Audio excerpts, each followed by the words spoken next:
don't take it. And because at some point you're going to have to let go, and if they're still willing to fight, able to fight, you should have done something structurally with it. Otherwise, don't frickin' do a lock, right? Because it doesn't really make sense.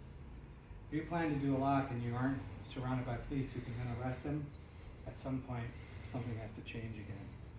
So if you can break the arm, that's the only time you should take the arm, or dislocate, whatever, some sort of functional destruction. The other thing is, most series of joint locks focus on everything from the finger down to the shoulder. If you can lock the little joint, I got him. Oh boy, do I got him! Except that he'll just beat the shit out of you with the other hand, right? Because you've got this locked, and he's totally free to still move. Same with all of these. Oh, that's the bad one. They're all bad. Okay, good. Now I know it's even easier. So I can feel it popping. So, these locks, all these locks, whatever, all of these wrist locks, right? Wrist locks essentially require the arm to be extended on some level. Of course, you can get some that are inner or outer, which would allow an arm to be bent. But essentially, when you're doing that, you're applying really on the shoulder joint and the wrist. Okay?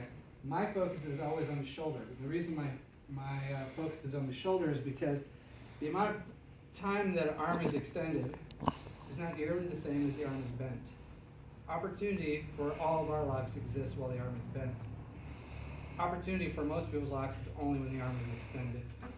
Elbow locks, all that stuff require arm to be extended. That only happens for, right?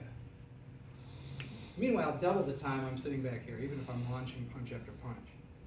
Because anywhere in this range, go forward and backward, I could be applying a lock. I don't have to beat the extension. That extension occurs for that amount of time. Meanwhile, all the rest of the time it's bent. So I can basically follow this thing back at any point and apply a lock. And I don't have to worry about being so precise that I get it at that point.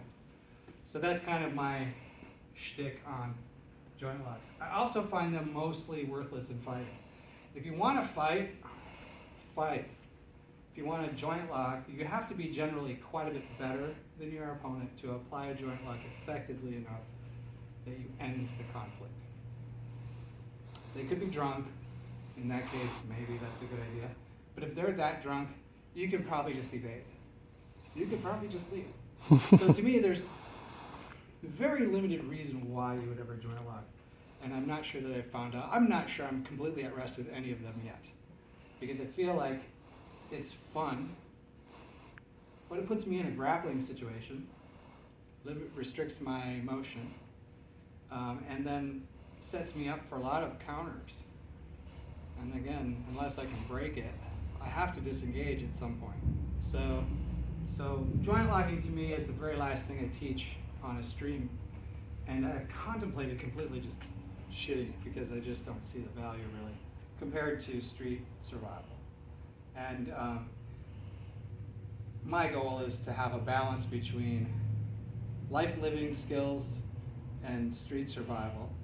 And I feel like the more you focus on street survival, there's a correlation between having life living skills because you realize that you're not so indestructible and so on and so on. So anyway, that's my spiel. 2 locks then that we teach